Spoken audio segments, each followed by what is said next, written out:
Namaskaram. In my earlier videos, I have discussed about the pranas, nadis and chakras.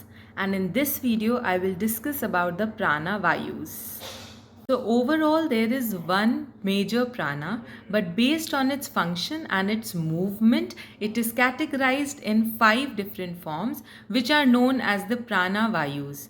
So 5 prana vayus are prana vayu, udan vayu, vyan vayu, saman vayu and apan vayu.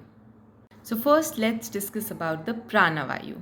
Pranavayu is very energizing and it governs all the inward movements. For example, eating, inhaling, receiving sensory inputs, emotions, ideas. Its location is head. Practices to be performed is pranayam and meditation, and it governs all the movements, especially the forward movements. Now, second is the Udan Vayu. It governs all the upward movement and it is ascending in nature.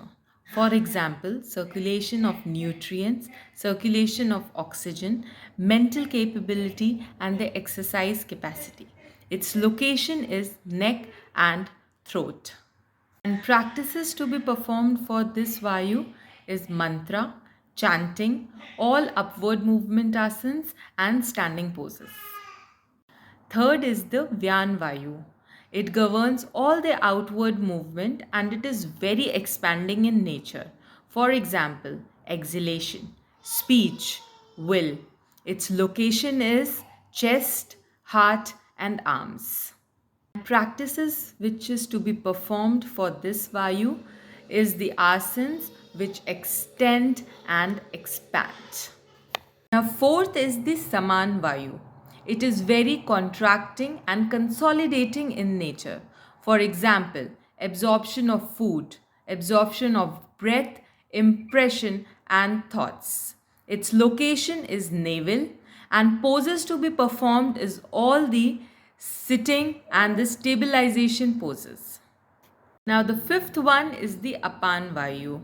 It is very stabilizing and descending in nature. For example, excretion, urination, reproduction, and the immune system. Its location is lower abdomen, and the poses to be performed is very prone and inverted poses. Now let's try to discuss the relationship between these vayus and the asana. First, we'll discuss about the second and the fifth vayu, which is Udan and the Apan. Udan is ascending in nature and Apan is descending in nature. So all standing poses are governed by the Udan and all the inverted poses are governed by the Apan. So asanas which increases the Udan decreases the Apan, and asanas which increases the Apan decreases the Udan. Now let's discuss about the third and the fourth Vayu, which is Vyan and Saman. One is expanding in nature and the other one is contracting in nature. So all the backward bending asanas is governed by the Vyan, and all the forward bending asanas which are calm, they are governed by the Saman. So there is the same philosophy. The asanas which increases the Vyan decreases the Saman, and the asanas which increases the Saman decreases the Vyan.